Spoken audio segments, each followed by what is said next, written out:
Thank you. We'll ask Councilwoman Ms. Brent if she would lead us in the pledge. pledge allegiance to the flag of the United States of America and to the republic for which it stands, one nation, under God, indivisible, with liberty and justice for all. Thank you. You may be seated. I want to welcome each of you here to for the June 24th Georgetown City Council business meeting. At this time, we'd like to have roll call. Mr. Allen? Here. Mrs. Wilkins-Brent? Here. Mrs. Butcher-Conway? Here. Mrs. Hambrick? Present. Mr. Hanson? Here. Mr. Showalter? Here. Mr. Stone? Here. Mrs. Tackett? You should have received through your packet the minutes from the previous meeting. Do I have a motion to accept the minutes as read? Motion is made by Mr. Hampton. Second. Second made by Mr. Allen. Are there further questions and/or comments? All those in favor of the motion signify by saying aye. Aye. Those opposed say likewise. Let the record reflect that the motion passed. Receipt of the check register. You should have received it. If you have received those, please show your hands, raise your hands. Let the reflect that all have received it. At this time, we have public comments. A reminder that public comments, if you would come to the podium, please state your name, and you will have 4 minutes. Madam Clerk will keep the time, and she will let you know when your time is about near. We ask that at the end of that 4 minutes that you be respectful of everyone else's time, and that we will continue on. Dan Holman, we're going to talk about Elkwood Farm. Hi there, I'm Dan Holman. So yeah, this is about the comprehensive plan that we've all been talking about, and it's important for the city, and it's currently finalizing, and then you all will endorse it, and then proceed to possibly do zoning changes based on it as a guide. Let's see. So yeah. So there's, I guess, in the plan, there's good things. There's mediocre things. Overall, it's good. Let's say. But the big controversial thing, as we know, is the land use. Specifically, what we've been calling the Wiles Farm. So just one thing to note: everyone's been referring to this as the Wiles Farm, but really it's called the Elkwood Farm.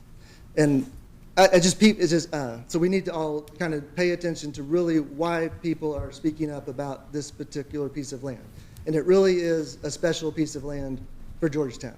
And we just need to all kind of be aware. It's not just like another generic farm. Like all farms are special and pretty and have but this is not just another generic farm. This is, Great Crossing is where the first permanent European settlement of Georgetown was. It was called Johnson Station at Great Crossing. And then this land that exists in that area, General John Payne, who still has the General John Payne house over at Canewood. This was his farm. Elkwood Farm, the Wiles Farm, was General John Payne's land. And back in the early 1800s, his daughter, there's a historic house on the property that nobody's mentioned about, called Elkwood House, that Ann Bevins helped to get on the National Historic Registry back in 1978.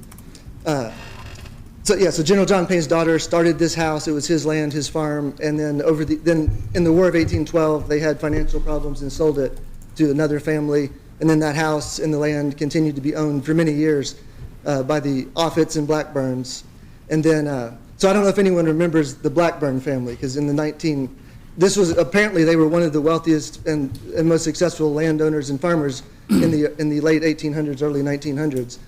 And then in 1931, this Martha Blackburn owned the land, and then she moved. Then in 1950, so she lived in Georgetown, grew up here, went to Cardome School, and to 1950, and then moved away and married a military husband, Lieutenant Wiles, and then they lived all over the world for years. So they really never lived on this land since 1950. But then she retired back here when Vietnam and everything. In the 70s, they retired back to the farm for a while.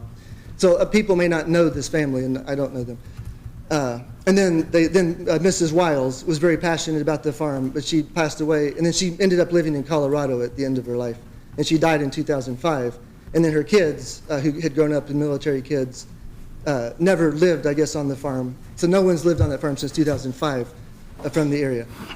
Okay, yeah, the General John Payne Farm, Johnson's, and so this historic home. Okay. The comprehensive plan has been, there's a lot of members on the steering committee that are from Scott County United. There's a big overlap. So this is Scott County United's comprehensive plan to a large degree, and they're an economic development agency. So we have not had the right stakeholders involved in this land so far. Joe Kane, the Director of Planning and Zoning, has never stepped foot on the Wiles Farm, on Elkwood Farm. Like, we have all these plans about this 500-acre farm, and our Director of Planning and Zoning has never been on it. Lori Saunders, our Tourism Director, has had no involvement. If people have talked about like a cultural center for Georgetown, similar to Falling Springs Woodford Theater in Versailles, if you're going to have that, if we're going to have a cultural theater in Georgetown, right there on the Elkhorn, this would be a perfect place to put that. There's all kinds of things to do with this land, tourism related, culture related, and that we all need to be aware of. Thank you. Thank you. Thank you. All right, is there any others? And, all right, on Mayor's comments, before we start here, I want to bring up Karen Leverance. Karen is our new grant administrator, and I'll give her a minute or so to introduce herself and tell a little bit about her so the council will get to put a name to a face. Okay, hello.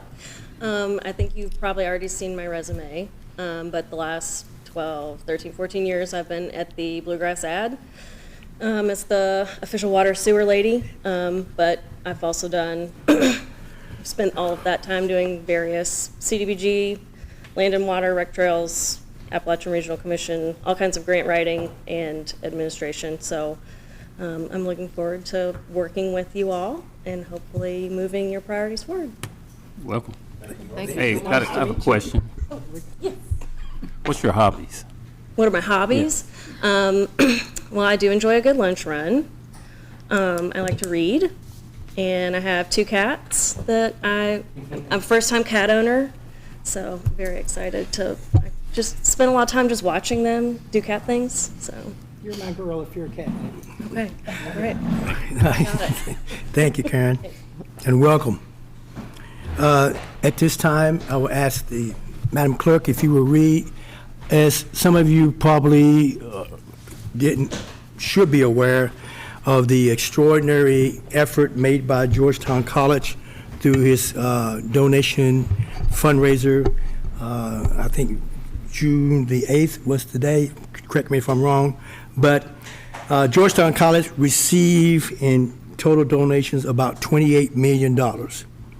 And that is a big feat to be accomplished in short period of time, and that we are so grateful and so amazed of the feat. But the fact of the matter is that this will allow that students here in Scott County will continue to have an opportunity to go to college, as well as others from around the United States and around the world able to come to a institution of higher learning.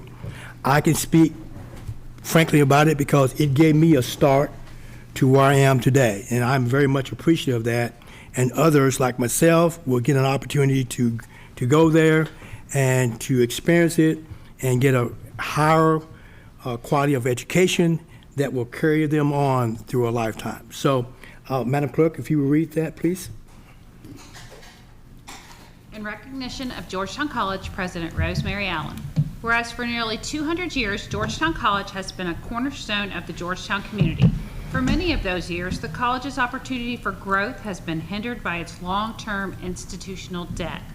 And whereas President Rosemary Allen recently led the charge on a capital campaign that has erased $28 million in institutional debt, leaving Georgetown College debt-free and positioning the college to expand its mission, add academic programs, and recruit more students. And whereas aptly named the Strength for Today, Bright Hope for Tomorrow campaign, this effort will be instrumental in addressing the critical shortage of educated workers within the rapidly growing Georgetown-Scott County community and the surrounding region. And whereas President Allen's leadership, along with incredible generosity from trustees, alumni, and other friends of the college, has given Georgetown College new life and a fresh vision for the future. And whereas the first woman to serve in this prestigious role, President Allen has contributed to the Georgetown College community for 40 years as professor, provost, and president. And whereas President Allen, though her commitment to the preservation and prosperity of Georgetown College has made a historic impact on the community and should be commended for her work. Now, therefore, I, Mayor Bernie Jenkins, on behalf of the City of Georgetown and its citizens, do hereby recognize President Rosemary Allen for her dedication to Georgetown College's past, present, and future. Wow.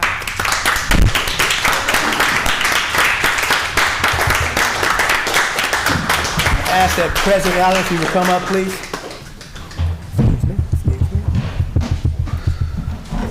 And council, if you all would too, we take a photo out here. You come here, we'll take a photo out.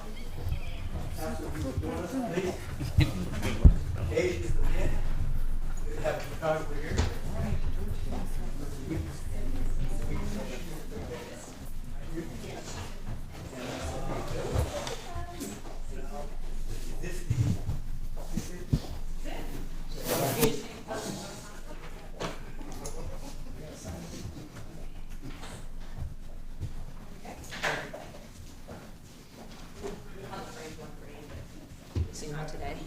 Take one too.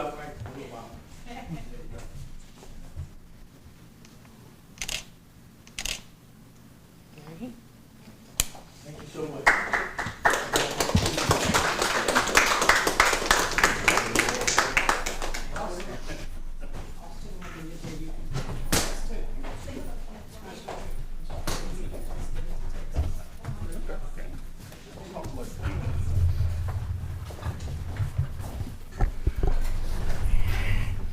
It's always good news when we get money like that, but, you know, there's some of us up here who are Georgetown College graduates and can talk about the long history of educational excellence it has provided for us. So we are appreciative of Dr. Allen and our efforts, and as well as Georgetown College, because it is a valuable addition to our community. At this time, I'm going to ask Mr. Eddie to come up, Eddie Hightower, and he's going to talk about the update with West Main Street road conditions. Thank you all.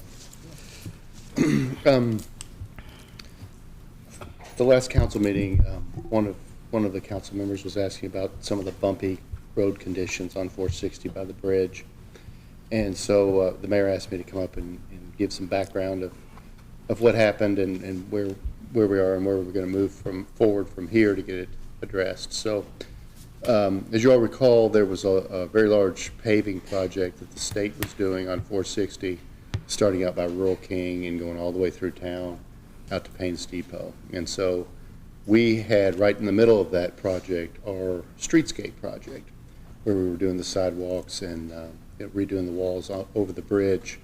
And the thought was that we would get our project completed in time for the state to come through and pave, and that way we wouldn't have to include paving in our project. We would take advantage of the opportunity to utilize their project, provided we got done first.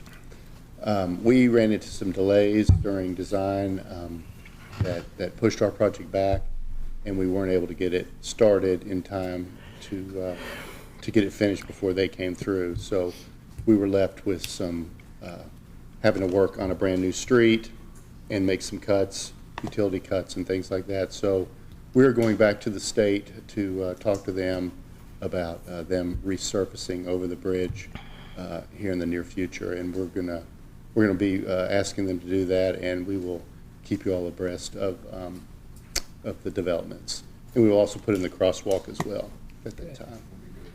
Okay. So that's kind of what happened there. So Okay. Thank you. thank you all. Thank you, sir. Couple of updates for you. First of all, as you all well know, the farmers market, which used to be behind City Hall, now got a new location. It's out by Cardone. It's gonna be Cardone. So if you want to go get your fruits and vegetables and all that stuff, you go out there and partake into that. The Colony Boulevard, which we are adding a turn lane to it, is started. It started on June the 17th. They expect some road closures during the day, in the morning hours and afternoons, but it will be open back up during nighttime, so on in the evening. So you can expect some closures on that. One other thing,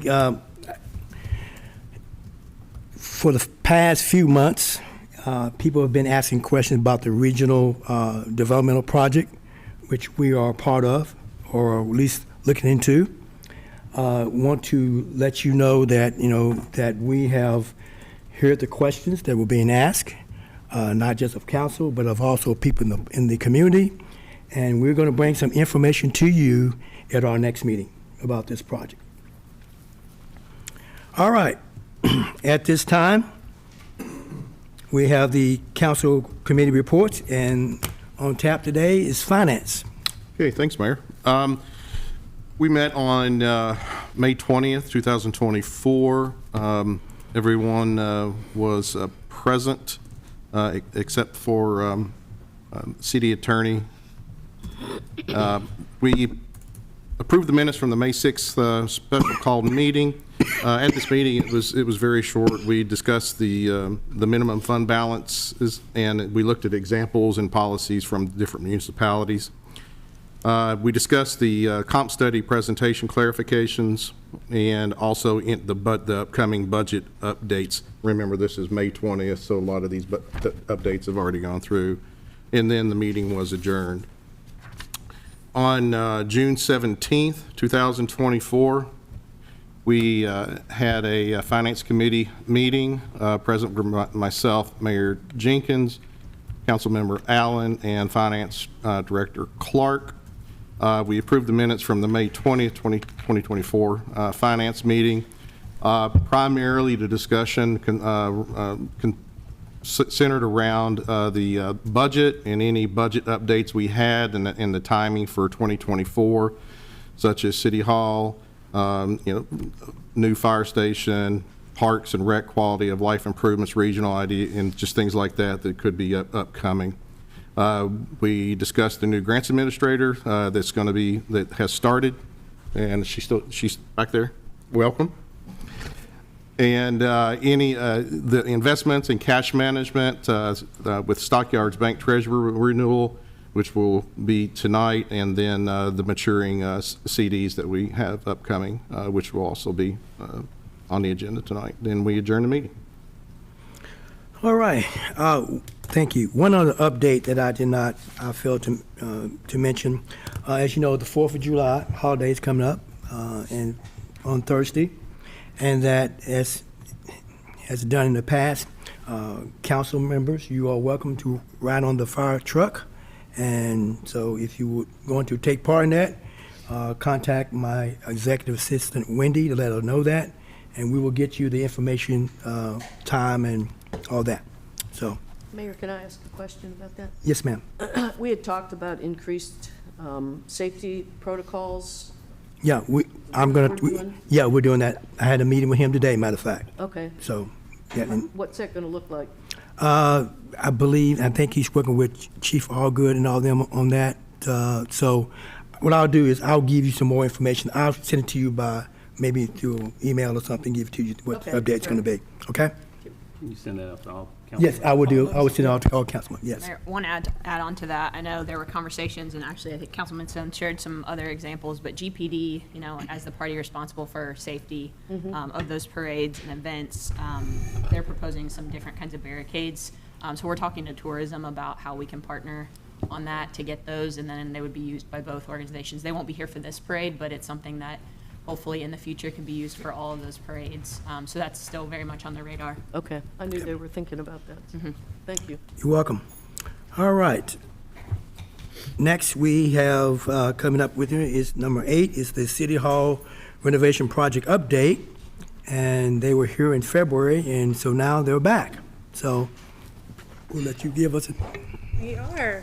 Hey everybody, Elizabeth Hunt with Lord X Sargent. I'm Cade Sidwell with Codell.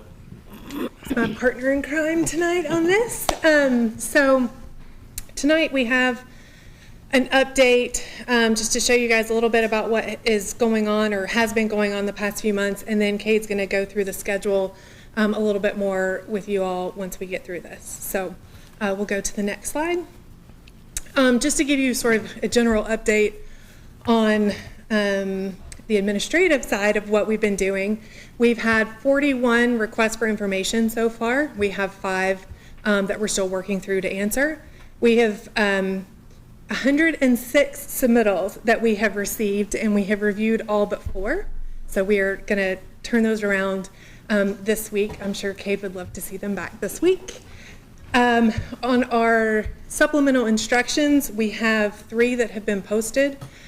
These are clarifications to things we found on site, clarifications to the documents. We have 1 that is in progress, and we will hopefully be submitting either this week or next week. And then we also have 2 bulletins that have posted. So bulletins have the potential for cost changes. 2 that we have posted, one of which was part of the change order that we were here to talk with you all about in February. And then we have 2 in progress that documents some of the found conditions, and then some revised access control that we've been working through with Devin and her team. Next slide. Just a quick recap, since we have found quite a few things in the building, some fun, some not so much. We found some steel columns we didn't know were there that were embedded in walls, masonry walls that we didn't know were there because they were furred out, and we thought everything was going away. We did find some original wood stud walls that we thought were masonry walls. Again, not always as fun to find. Some damaged window framing, water infiltration at the lower level, really right out sort of below the building entry.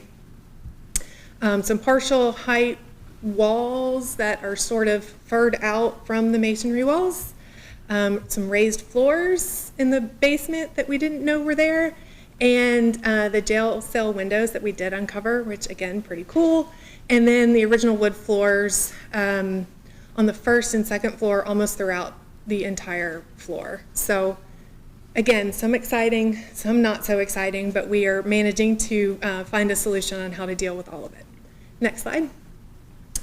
Just to sort of group it together, the first change order, which you all have approved, dealt with the steel columns and the masonry, all the sort of structural stuff that we found and uncovered in the building. The second change order, which will be submitted to you all hopefully shortly, are sort of all of the associated changes dealing with the structural stuff.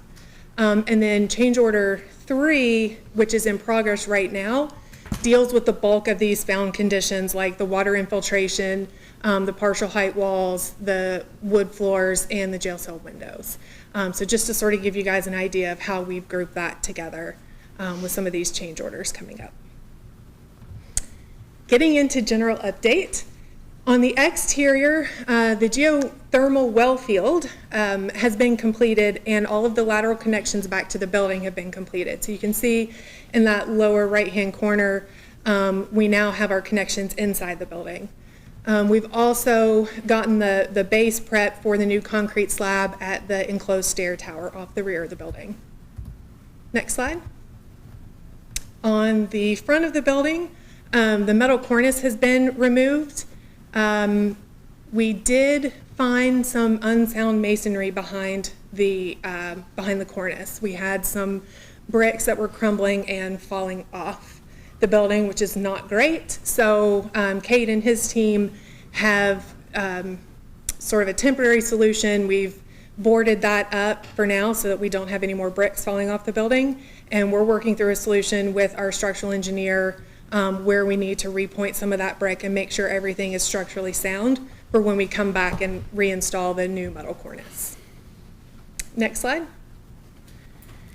We have done a lot of our exterior masonry repairs.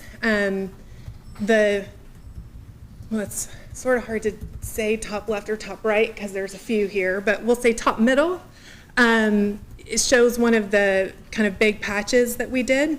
The limestone is very interesting on this building in that it's sort of multicolored. It has sort of a green tint to it, so we're working through some solutions to make sure we can find a really good match. You can see that patch there is really light. Some of that is because it's a much larger patch than we would typically have, but it sort of blends. You can see the lower left image, there's a sort of stripe in the limestone sill, which is where a patch is, and that blends a lot better with the limestone. So we're working through some of those things, but these repairs are ongoing. We've been doing some repointing. You can see that in the top right picture. And then on the lower right, we have taken the parapet wall and extended it up in preparation for the new roof that is going to go on. Next slide. And feel free to interject if I'm forgetting anything. Moving on to the interior, demo, really for the most part inside the building is complete with the exception of some localized things, prepping for some of the new work. So for the most part, you're going to go in there and it's going to be pretty open. You can see in that left side photo that, right, yes, it is left side for you all, just making sure. That we have the slab removed in preparation for some of that underground plumbing work that needs to be done where we have new restrooms going in. And then we've also added or installed all of our shoring to help support the existing structure as we come in and add some of our new steel beams. You can see one of the steel beams in that photo on the right. And that's the very, very large one that goes over the new council chambers. Which leads me to next slide. The vault has been removed. So that is now one large open room in there. We did find something. I think everybody was anxious to see what we would find under the vault. There are always rumors of what's open and you might find this and you might find that. I don't think it was open. No, it was closed and nothing was found. Which maybe that's a good thing to not find. Yeah. What we did uncover is you can see on that photo on the right the sort of exposed brick and where that opening is. We think maybe that is where inmates were brought in for the court hearings from the building next door. So we have to figure out what we want to do with this. It would be great to leave exposed, but we would need to repoint that and make sure it's sound. So again, we have some options to think through of how to handle this. The good news is we were always going to reuse the vault door and have it be sort of a showcase piece up on the second floor. We thought that was just the door because of how the vault was made. It turns out that that photo in the middle that shows the frame and trim around it can now also be used and relocated with the door. So you get sort of the whole assembly to relocate now as sort of that showcase piece right when you come off the elevator up on the second floor. So that's exciting. Well, at least for me, that's exciting. Next slide.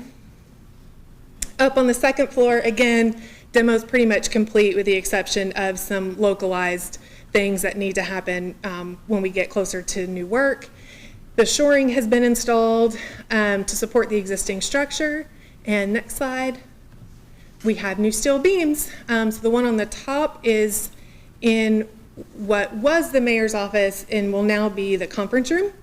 And then on the lower picture, that steel beam is to help support the new third floor with adding the new floor up there. Next slide. So typically the saying is what goes up must come down. We're kind of switching that up, and what comes down must now go back up. We found stud walls in the interior stair tower, and we took that down. You can see that left-hand picture where we took the stud wall out, and on the right hand put new concrete masonry units all the way up, so that stair tower now goes up all the way to the third floor. And we'll get into some updates in just a little bit, but within the next 6 weeks maybe, we'll have access, stair access, not scary ladder access up to the third floor. Next slide. As part of the hidden conditions, we did a survey, so we just wanted to show you guys sort of some of the stuff we've been doing where we documented each window, what needed to be done repair-wise to make sure that the new windows could be properly installed. You can see that left-hand image is where we found original wood floors on the building. So that gives you a pretty good indication of where all we have original floors. Next slide. I think you all have seen this image before, but again, just to give an update, the window framing, the damage to the window framing wasn't as extensive as we thought after we did that survey. We have a handful of sills that will need to be completely replaced, but for the most part, we're able to patch and repair some of these areas, and in some places it was perfectly fine and we don't really need anything, which was good news. Next slide. So the wood floors, again, I know that you guys have seen a couple of these images, but the small little sort of inset image on the top left, we'll say, the floors are in really good shape. The floors that we've uncovered, because they have been covered for so long. I think there are some areas where we're going to need to patch and repair, but for the most part, the floors that we have uncovered are in very good shape. We think they're pine. We thought maybe there were 2 different kinds at first. We thought there was some poplar in there, but now we think it's pine. And I personally think it's going to be beautiful once it's refinished. But that's just me. Next slide. I think we've talked a little bit before about the water infiltration on the lower level. Again, this is sort of along that front exterior wall there at the entry. We have taken the drywall off of those walls to try to let the wall breathe and dry out. The question now remains, the bulk of that is in what will be a storage room. So is that something where we want to leave those walls exposed to let them continue to breathe because it's a storage room and maybe that's okay? Or do we need to cover it back up and put vents in the wall again to still let the wall breathe? So those are some of the things that we're working through, trying to figure out the right solution. We aren't 100% certain where all the water is coming from. We do have some site work that will be going on out in front of the building, but not for a while. So we do think that as we get to that scope, we'll uncover a little bit more about what's going on. In the meantime, we did have the downspouts that were sort of going underneath the concrete sidewalk and out to the street. We think there's been some damage to those under the concrete. And so what we've done is we've capped those downspouts and we've put a temporary, we're temporarily draining them out over the sidewalk, trying to see if during the next big rain, if that helps from putting a lot of water down into that ground level. We think it's helped a little bit. We just haven't had a too big good of a rain. since we've done it, and I think once we uncover it, it'll tell the story. So I think that is it with that one. So next slide. Again, with the partial height walls and the raised floors, this is something we found mainly in the ground floor. We think in most of these areas we're just going to take the framing all the way up to the underside of the ceiling because we're trying to raise the ceilings in all these areas. So we're just going to take that up, which is the simple solution. What we're working through now is where we have these raised floors. It's hard to really cut back to the face of where those walls are. And it sort of depends on how the walls are anchored back to the masonry walls, which appears to only be in one location right now and may not be great structurally for us to start messing with the base. So it may be something where we're having to take those furred walls off and put them back, starting at the actual ground level instead of that raised level. So again, something we're working through and should have a resolution on shortly. Next slide. Jail cell windows.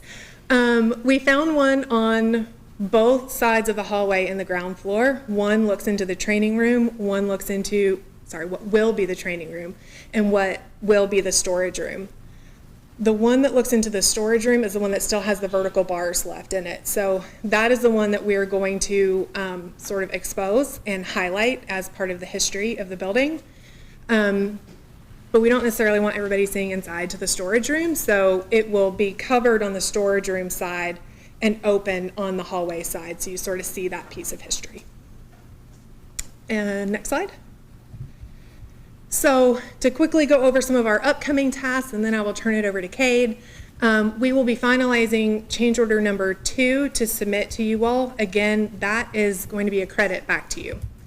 So where we've had some adds and some deletions and this sort of push and pull, that will ultimately be a credit back to you all. And then we are reviewing pricing from Bulletin 3 for change order number 3, which again includes a lot of those found conditions that we just went over. As far as construction goes, and now I'm sort of playing contractor for a minute. I'll turn it. Go ahead. So, as the slide would say, tomorrow we actually plan to begin floor framing in the 3rd floor. Following that, we're still working through some structural steel installation. And also, piggybacking in behind that, we're going to begin some interior framework. I know that slide, roofing work is set to begin next week. All of our panels will be in, so that'll commence. It's showing on the schedule, just a touch behind. It's not critical or holding anything up, so it'll be a quick process. Everything will be good to go. And underground utility work, it will actually begin this week. We came and laid everything out today, so I think following today, he will begin on Wednesday. So, and right now we're kind of in a phase, I guess, of where everything's interior. Following that, we'll kind of move once the windows come in to a lot of exterior work, which will kind of put a face to the building. So, if we can go to the next slide real quick, please.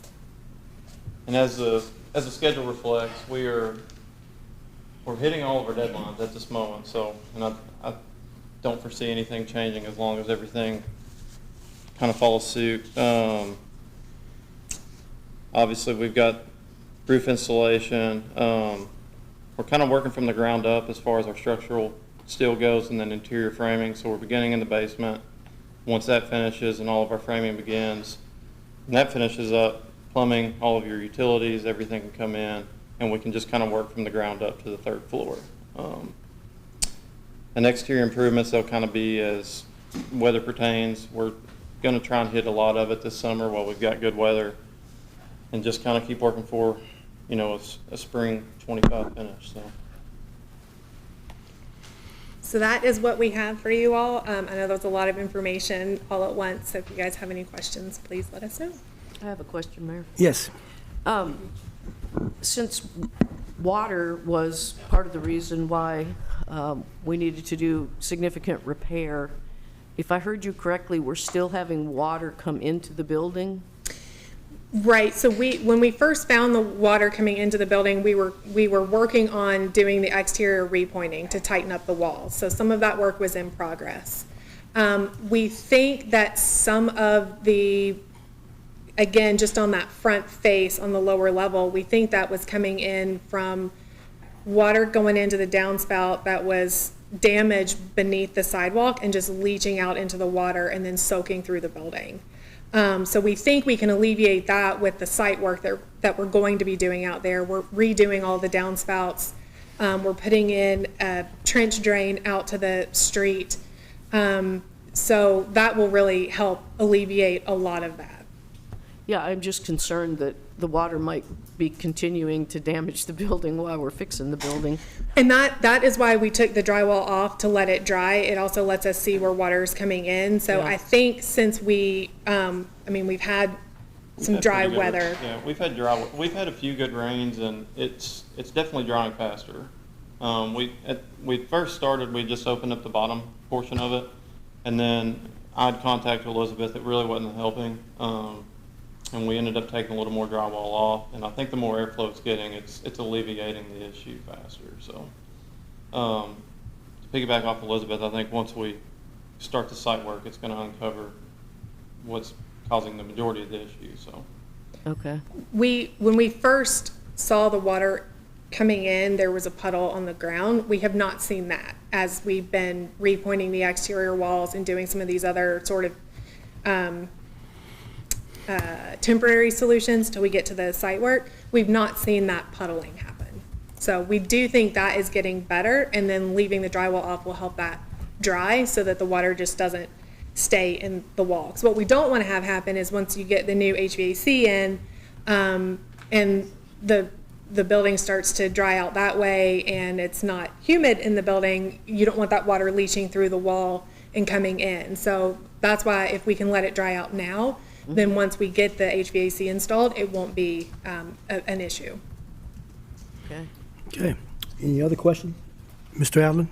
Based on the change orders, do you have a cost analysis of how things are shaking out, the plus or the minus in terms of cost? We don't have the exact figures right now. We are working through that, and you all should see at least that second change order you should see, I think, within the next week. And then we are working to try to get that third. We don't have all the pricing in from the third, so we don't know quite yet what that will end up being. And then, Mayor, can we look at giving some wood and steel to a local artist and let them build something that we can put back into this building? Because some of that may just get taken to be disposed of. If we could maybe utilize some of that. And then the last thing would be maybe getting with the school system and getting a time capsule or something that we can do for. Okay. And Madam Clerk, if you will make sure you write that down, and we'll get that taken care of. To the point on the cost, so when change order 2 comes through, it'll show how much credit was added back to the contingency, so we can see, kind of see where that balance is. That'll show. I know Councilman Hampton asked last meeting for an update, and even though the change order wasn't ready tonight, figured they could provide that update, and then hopefully at the next meeting, you all will be asked to approve that, and you'll have some context at that time. Yeah, that's what was my question was going to be tonight, but since Councilman Allen pretty much asked what All right. I wanted to hear. So. Is there any other questions? Thank you all so much. Thank you. Appreciate it. Next, we have GMWSS. Hey. Mayor, Council, good evening. We have 3 purchase orders for you for your consideration tonight. The first one is from Boyd Cat Company. We brought this one to you last meeting. It was in the amount of $28,400 at that time. And now it's at $27,500, and that's for the removal of the freight of $900. That question was asked in the prior meeting, so that has been, we've called Boyd Cat, and they've agreed to remove that. There was also a question about a reman unit asked last time. We did look into a remanufactured unit and made some phone calls. We couldn't find any availability for a comparable unit, and they were offering no warranty on anything that, even if it wasn't comparable, they weren't offering any warranty. We do have warranty with this. As a quick reminder, this is a replacement for a unit that's 27 years old and is currently not working. Okay. So I'll stop there to see if there's any questions. All right. Is there a motion to accept this? Motion, Mayor. Motion made by Mr. Stone. Do I have a second? Second. Second made by Mr. Hampton. Are there further questions and or comments? All those in favor of Boyd Cat Company, $27,500, signify by saying aye. Aye. Those opposed say likewise. Let the record reflect that the motion passed. Next. Next is Hexagon Technologies for $93,360. This is a chemical used for phosphorus removal at our wastewater treatment plant number 2.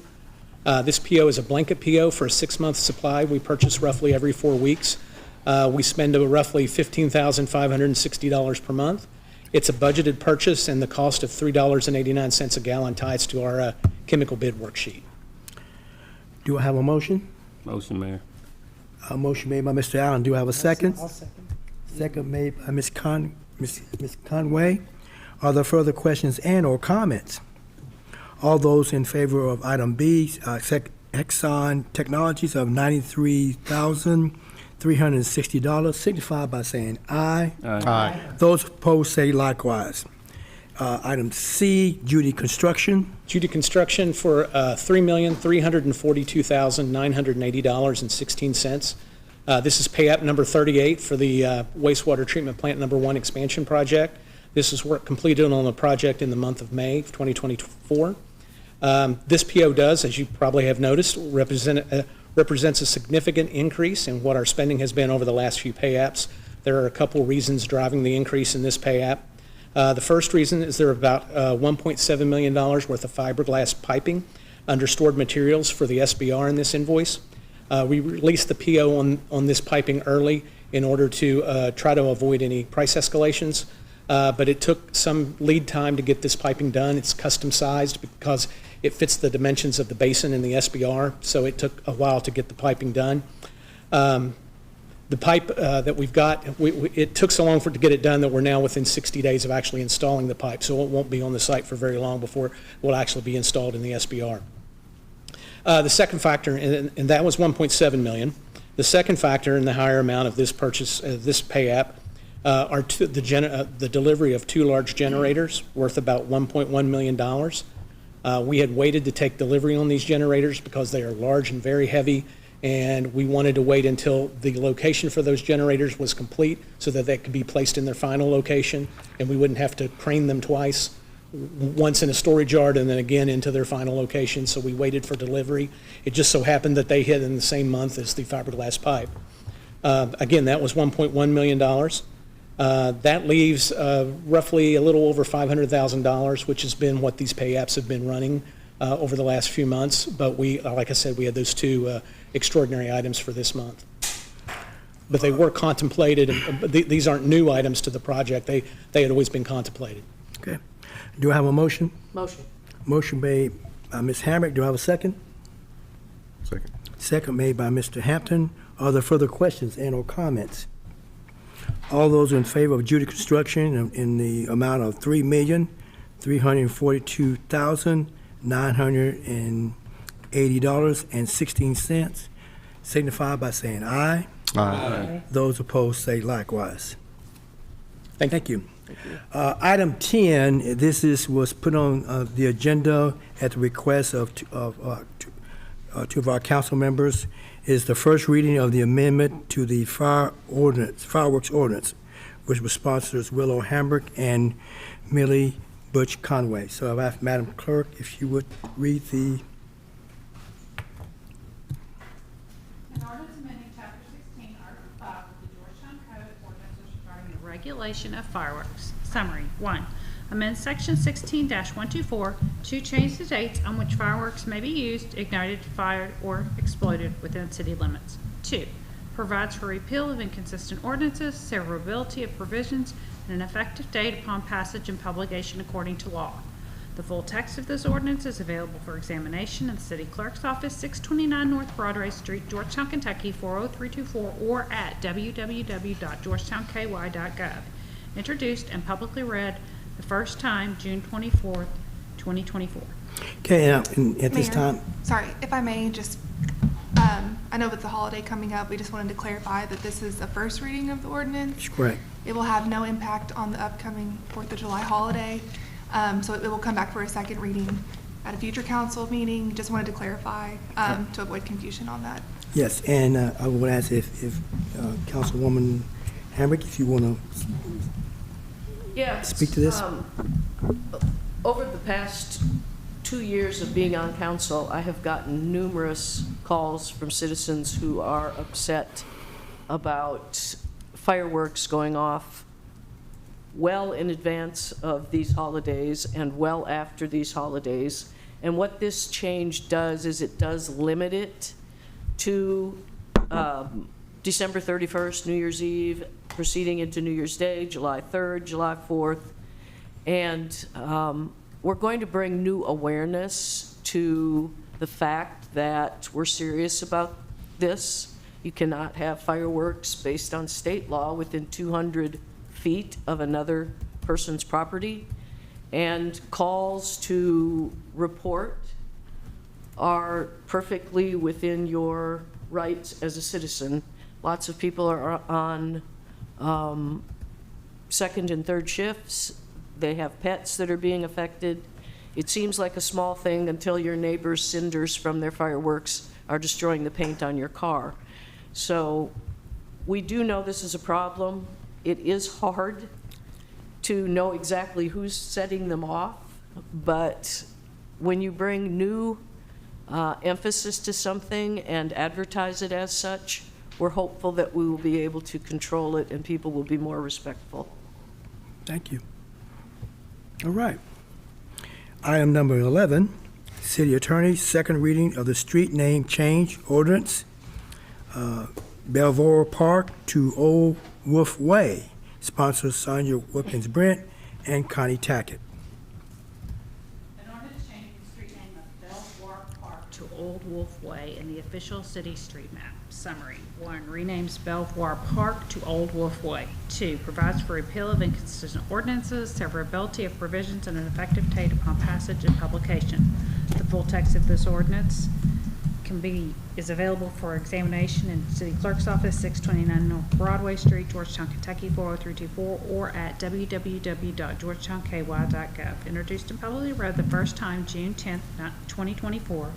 Publicly read the second time June 24th, 2024. Thank you. At this time, is there a motion? So moved. Motion made by Ms. Hammack. Do I have a second? Second made by Ms. Brent.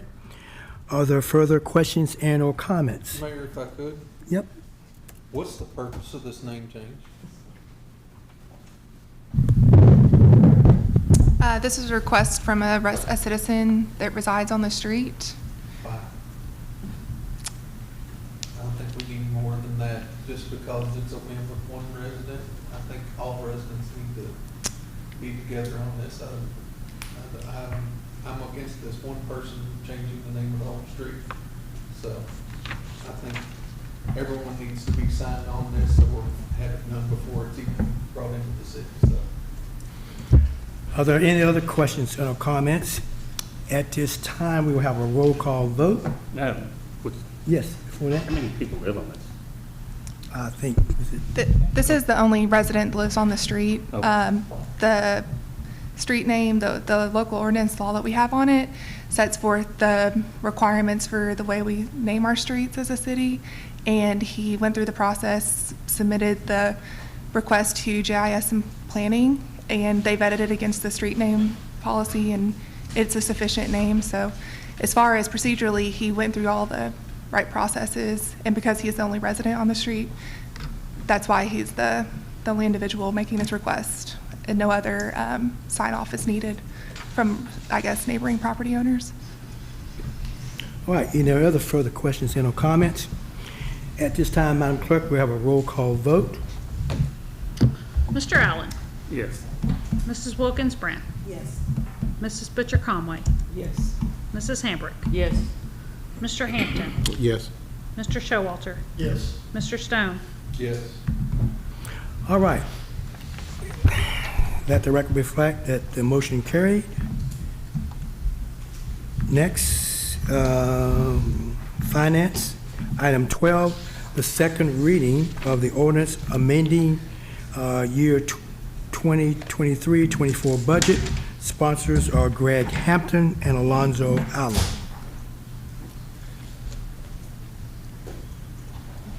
An ordinance amending the annual budget ordinance for fiscal year July 1, 2023 through June 30, 2024. Summary, General Fund. Prior year revenues are increased by $11,229,477.91. Intergovernmental revenues are increased by $34,995.83. Other income is increased by $39,810.54. General government expenses are increased by $49,525. Utility expenses are increased by $50,000. Police expenses are increased by $12,818.07. Fire expenses are increased by $6,057. City engineer expenses are increased by $121,975. Interlocal expenses are increased by $80,370.21. Transfers to other funds are increased by $10,983,539. Grant fund. Local grant revenue is increased by $13,047. Fire department expenses are increased by $13,047. Capital projects fund. Transfers from other funds are increased by $10,983,539. All ordinances or parts of ordinances in conflict with this ordinance are hereby repealed.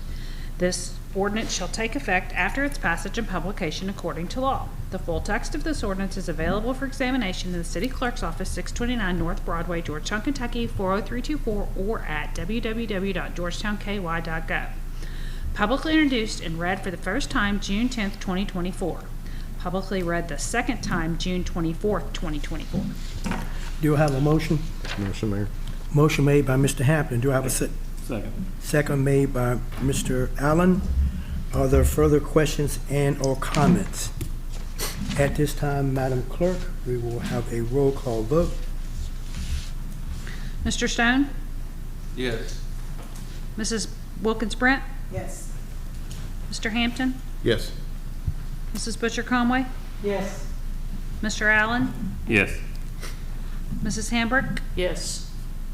Mr. Showalter? Yes. Okay, let the record reflect that the motion passed. Item B, second reading, year 2024-2025 budget ordinance. Sponsors are Greg Hampton and Alonzo Allen. An ordinance of the City of Georgetown, Kentucky adopting the annual budget for the fiscal period July 1, 2024 through June 30, 2025 by estimating revenues and resources and appropriating funds for the operation of city government. Summary, Section 1. Adopts by incorporated exhibit the fiscal year 2024-2025 budget of the City of Georgetown, Kentucky as follows. Governmental funds, original budget. Prior year revenues, $16,540,609. Revenues. Municipal taxation, $3,430,000. Licenses and permits, $31,252,622.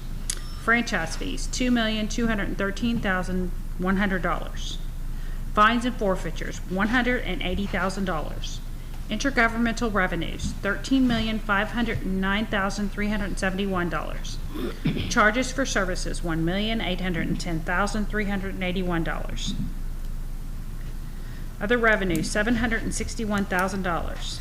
Other financing sources and transfers, $5,831,192. Total city revenues, $58,997,666. Expenditures, general government, $2,631,110. City council, $162,010. City clerk, $359,340.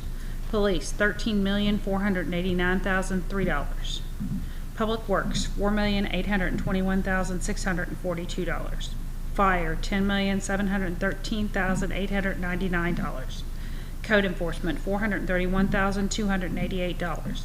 Building inspection, $779,575. Dispatch telecommunications, $3,969,213. Utilities, $906,000.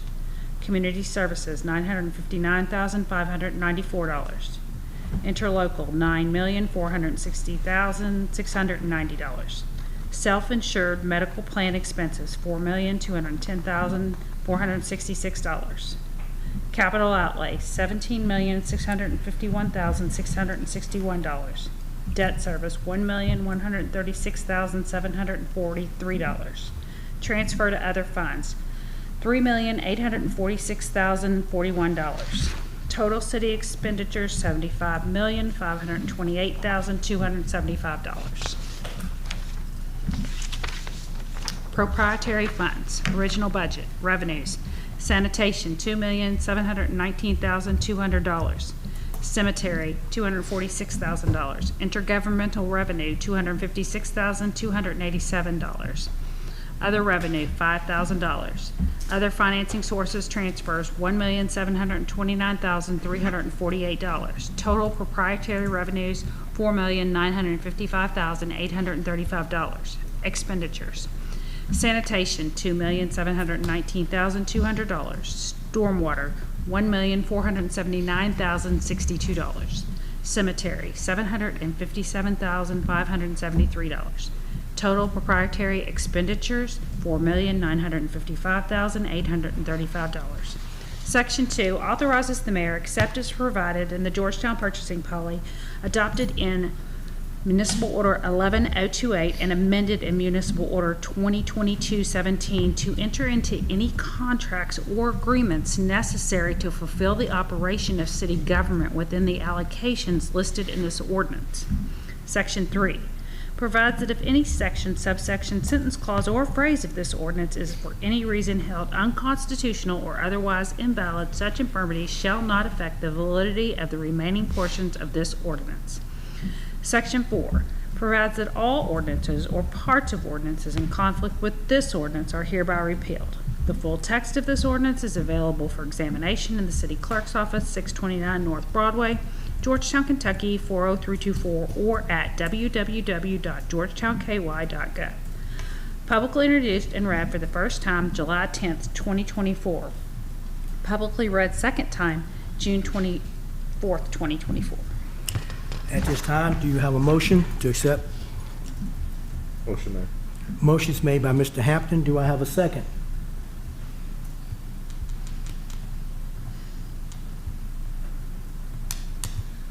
I'll second it. Second made by Mr. Stone. Are there further questions and/or comments? At this time, Madam Clerk, roll call, please. Mrs. Butcher Conway. Yes. Mr. Hampton. Yes. Mrs. Hambrick. Yes. Mr. Stone. Yes. Mr. Showalter. Yes. Mrs. Wilkins Brent. Yes. Mr. Allen. Abstain. All right, let the record reflect that the motion passed. Item C, municipal order, fund balance assignment as of June 20th, 2024. And Ms. Stacy Lou, you're up. Good evening. Every year I come forward once a year to do this. This is part of our audit. We always like to note in our end of the year audit if we are carrying forward any projects from this year to next, and we show that as an assignment of our fund balance as of June 30, 2024, and then when we do the first budget amendment in fiscal year 2025, we bring those items back into the budget. And again, this does not affect the ending balance or the reserves. It is simply shifting projects from one fiscal year to the other because they've not yet been completed.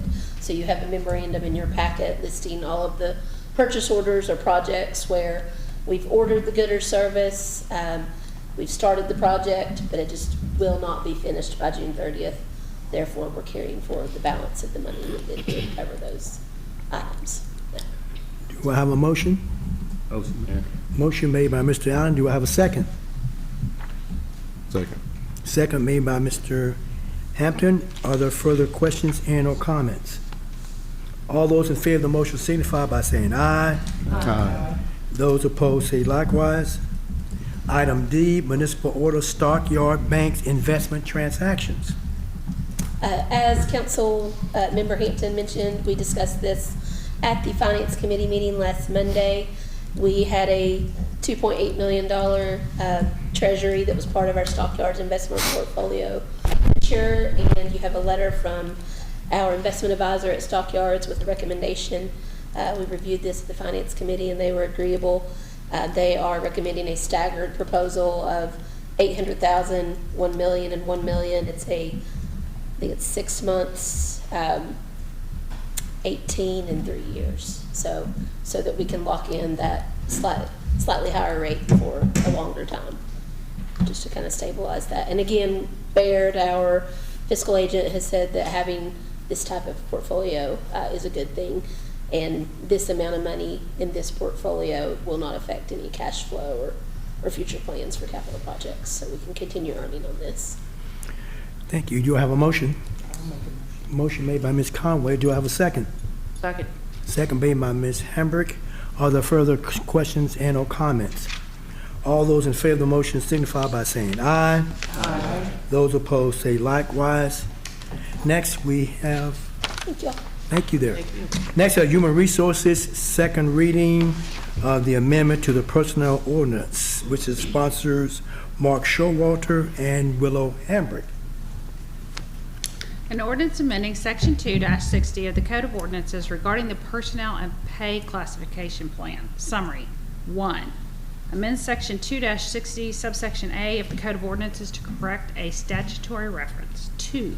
repeals and replaces the list of authorized positions of employment set forth in Exhibit B of Section 2-60 subsection C of the Code of Ordinances to implement portions of a recent compensation study conducted by Management Advisory Group, Inc. on behalf of the city. 3, provides for repeal of inconsistent ordinances, severability of provisions, and an effective date upon passage and publication. The full text of this ordinance is available for examination in the city clerk's office, 629 North Broadway, Georgetown, Kentucky, 40324, or at www.georgetownky.gov. Introduced and publicly read for the first time June 10th, 2024. Publicly read the second time June 24th, 2024. Okay, at this time, I'm going to ask our human resource to come up and to kind of follow on with this, this little bit of history of this and why we are where we are. Sure. This is just us removing 13 positions from the personnel ordinance that have been sitting there for a while, unfilled, unfunded, positions that we just don't feel that we need at the moment. For example, there were 8 school crossing guards in there. There were 2 victims advocates. There was a safety officer. Just some positions that we've not asked you to fund for us to fill in quite some time. So we thought those would be best taken off. We've added the positions that were discussed during the compensation study and that have been discussed all through this budget process. So really what we're starting with fresh this year is exactly what we hope to fill and pay for in this upcoming fiscal year. Going forward, we would be coming to you as the council to request for any additional positions we might ever think that we were to need here within the city. And then the pay scales from the compensation study are included in this document for reference now. Okay. Okay, motion is made by Mr. Showalter. Do I have a second? Second made by Ms. Brent. Are there further questions and or comments? All those in favor of the motion signify by saying, I'm sorry, roll call, my bad. All right, what's a roll call? Let's try to go with roll call here. Okay. Mrs. Hambrick? Yes. Mr. Allen? Yes. Mrs. Butcher Conway? Yes. Mr. Showalter? Yes. Mrs. Wilkins Brent? Yes. Mr. Hampton? Yes. Mr. Stone? Yes. Thank you. Get back on track. All right. Let the record reflect that the motion passed. At this time, we have item number 14, Public Works, municipal order for the reverse salt auction. And Chief Burren, if you would come up and give us some detail on that. We just, on June 11th, we had our annual salt auction.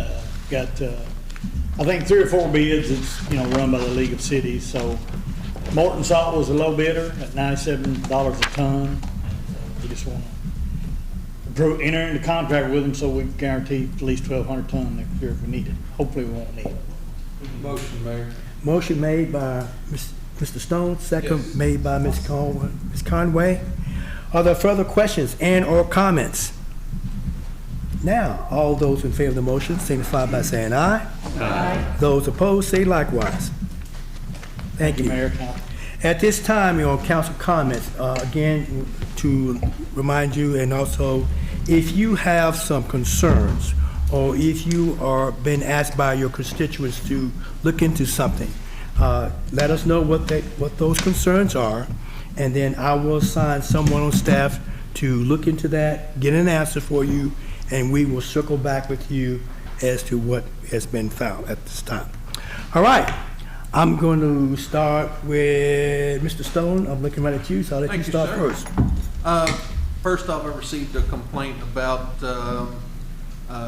another trash complaint, Elkhorn Green. I will, with pictures, I'll email that to you. Thank you. And get that to you as soon as possible. Next thing I've got is the Wilds Farm. We need to seriously think about this. And not point fingers at anyone, but it seems that the only ones that are really pushing this is the politicians, and we've had a lot of citizens that have spoke against it, and not only the ones that have came here, but the ones that are out in public, in Kroger and all the other stores, and they're constantly speaking against it. Not saying that I'm for or against it, but we need to step up and listen to the people that voted us into this position, and pay close attention to what they're saying. for this project. You know, and it was brought up that that's the only place that's big enough. There's a farm in Sadieville that is plenty big enough and access less than, one part of it less than a couple hundred feet from the interstate, and the other part of the farm is less than a quarter mile from the interstate. So there's plenty, and it's got water and sewer access there. So that's a potential there. Last council meeting, I believe it was Stacy that said one of the possibilities about bonding the cost of City Hall. You know, it's been brought up numerous times that the money's in the budget to cover City Hall.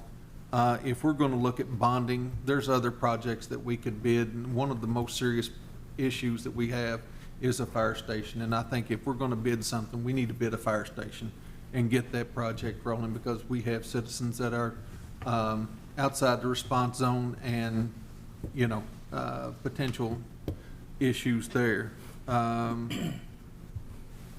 And the last thing is the impact fees. When will we be getting something? We will get that to you. There's still a work in progress, and we're going to get that updated as soon as Okay. possible. Because the more it clicks, the wastewater treatment plant is coming online, and it'd be too late to close the door on that. We will have that updated and give it to you as soon as Awesome. possible. Thank you, sir. That's All all I right. got. Mr. Allen? Nothing tonight, Mayor. Okay. Mrs. Conway? I'm good, thank you. Mrs. Brent? I'm good also, thank you. Ms. Hambrick?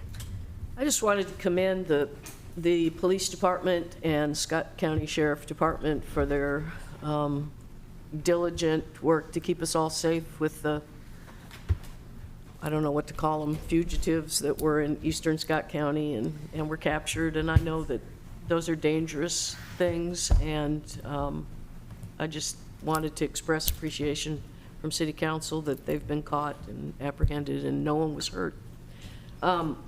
Also, I wish Dr. Allen were still here. You know, it's an amazingly foundational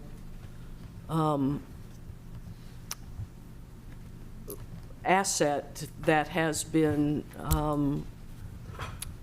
acquired for Georgetown College to erase their foundational debt for $28 million. And if I could have rung bells all over Georgetown when the news came out, I would. Sometimes I think we don't realize just how much of an asset having a small liberal arts college is to our community, but it is and has been historically foundational. And to think that Dr. Allen came in and was the president that was able to have the tenacity and the fierceness and the intellect to be able to get this done. I'm an English major, so I'm going to throw a little Shakespeare in here. But, you know, Shakespeare said that some people are born great, and some people achieve greatness, and some people have greatness thrust upon them. And, of course, we're all born great. But she is definitely in those last two columns. I mean, she has achieved greatness for the city and for the college, and the greatness was thrust upon her because she was in an institution that was in danger.